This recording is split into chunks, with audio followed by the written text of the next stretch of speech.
আসসালামু আলাইকুম। আশা করি সবাই ভালো আছেন। আজকে আরেকটা ক্যামেরা নিয়ে আসলাম আপনাদের সামনে। এটা হচ্ছে ক্যাননের 550D মডেলের একটা ক্যামেরা। এই ক্যামেরাটার সমস্যা হচ্ছে যে এটা অর্ধেক অন হয়, কিন্তু বাকি অর্ধেক অন হয় না।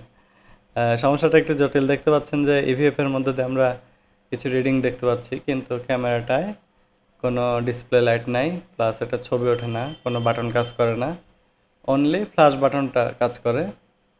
ফ্ল্যাশ বাটনে চাপ দিলে ফ্ল্যাশটা ওঠে, কিন্তু এটা কোনো শাটার রিলিজ কাজ করে না, মানে শাটার নেয় না, ছবি ওঠে না, ভিডিও করে না, ইভেন মেমোরি আছে কি না আছে সেটাও শো করে না।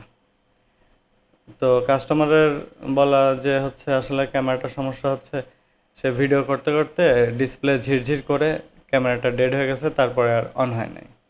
মাঝে একবার রেখে দেওয়ার পরে অন হয়েছিল, কিন্তু আবার একই সমস্যা হয়েছে।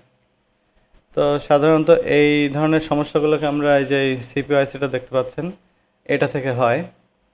এটা ইমেজ প্রসেসরের কাজ করে। এইটা হয়তো কোনোভাবে ড্যাম হলে বা আপনার যদি আঘাত লাগে বা ময়লা যে থাকে সেক্ষেত্রে এটা হয়। এখানে দেখেন প্রত্যেকটা অংশ ফ্রেশ আছে একদম। আমরা প্রত্যেকটা কানেক্টরগুলো চেক করছি যে কোনো সমস্যা আছে কিনা, কোথাও শর্ট আছে কিনা, না সব ঠিক আছে। তো এখানে আমরা যে সাসপেক্ট করতেছি এই মেইন যে বড় আইসিটা এটা। তো এইটাতে আমরা তারপরে হচ্ছে সোল্ডার, মানে আপনার হট এয়ার স্টেশন দিয়ে এটা রিফ্লো করার পরে আর কি হিট দেওয়ার পরে আইসিটাকে এখন আলহামদুলিল্লাহ এটা ওকে হয়ে গেছে। ক্যামেরাটা এখন কাজ করতেছে। তো যদি আজকে আমরা ডিটেল ভিডিওতে এটা দেখাই নাই, ইনশাল্লাহ বন্ধুরা চেষ্টা করব যে সামনের বার থেকে আমরা যে কাজগুলো করব আপনাদেরকে ডিটেলে দেখানোর, যে কীভাবে আমরা কাজ করলাম সব কিছু আপনাদেরকে দেখাবো। তো এই ক্যামেরার সমস্যা এটাই ছিল, বড় আইসিতে সমস্যা ছিল। তো এখন আমরা এটাকে অ্যাসেম্বলিং করব, করে আপনাদেরকে দেখাবো যে এটা ঠিকঠাক মতো ডিসপ্লে আসতেছে, ছবি উঠতেছে, অন্য কোনো সমস্যা নেই, মেমোরি পাচ্ছে, তারপরে ভিডিও হচ্ছে। তো আসলে এই কারণে আমি মনে করি যে ক্যামেরাগুলো যখন আমরা ইউজ করি তখন একটু সতর্ক থাকা উচিত। আঘাত, পানি, তারপরে আমাদের হাতের বা শরীরের যে ঘাম এগুলো যাতে ভেতরে না যায়। তারপরে অনেকে আছে যে আপনার কম দামি চিপের মধ্যে ছোট মেমোরি কার্ড লাগাই ইউজ করে। তো এটা আসলে একদমই ঠিক না। এই কাজ করতে গিয়ে অনেক ক্যামেরার দেখা যাচ্ছে যে আপনার ওই মেমোরি স্লট ভেঙে নিয়ে চলে আসে। ঠিক আছে? তো একটু সাবধানে সবাই ইউজ করবেন। কম দামি অ্যাক্সেসরিজ ইউজ করবেন না, অরিজিনাল পার্টস ইউজ করার চেষ্টা করবেন, সেটা ব্যাটারি, চার্জার যেটাই হোক। ইনশাল্লাহ আপনার ক্যামেরাগুলো ভালো থাকবে। আর যদি ক্যামেরা কখনো ফেলে রাখেন অবশ্যই সেটা মোটামুটি মাসে অন্তত একবার বের করে হলেও একটু চালানো উচিত। আর ব্যাগের মধ্যে সিলিকা জেল দিয়ে রাখবেন যাতে ক্যামেরা ড্যাম্প না হয়ে যায়।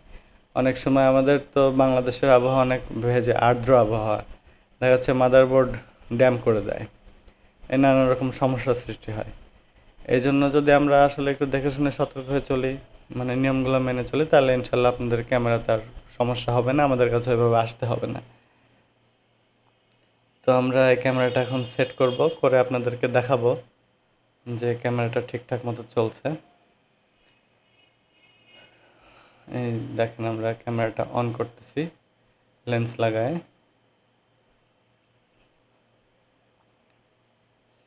যে আলহামদুলিল্লাহ আমাদের ক্যামেরা অন হয়ে গেছে। দেখেন যে ছবি উঠতেছে সুন্দরভাবে।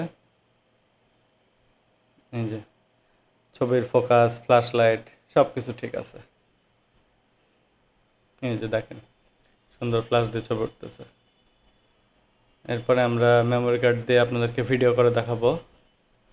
তো দেখবেন যে ইনশাল্লাহ ঠিক আছে। দেখেন মেমোরি কার্ড পেয়েছে।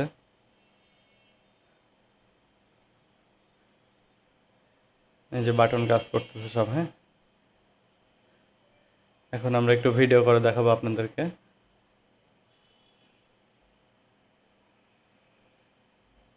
এই দেখেন এই যে আমাদের ভিডিও হচ্ছে, সুন্দরভাবে ভিডিও হচ্ছে, ইনশাল্লাহ সমস্যা হবে না। আর আমাদের ফেসবুক পেজ আর আমাদের ইউটিউব চ্যানেলে সবাই একটু ফলো রাখবেন।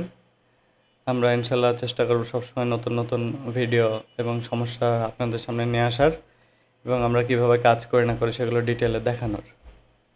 তো আপনারা যদি আমাদেরকে একটু সাপোর্ট করেন ইনশাল্লাহ আমরা আপনাদের জন্য অনেক কিছু নিয়ে আসতে পারবো। তো ফ্রেন্ডস, আজ এ পর্যন্তই। আবার ইনশাল্লাহ দেখাবো অন্য কোনো সমস্যা নিয়ে অন্য কোনো ভিডিওতে। সে পর্যন্ত সবাই ভালো থাকবেন আর আমাদের জন্য অবশ্যই দোয়া করবেন। আসসালামু আলাইকুম।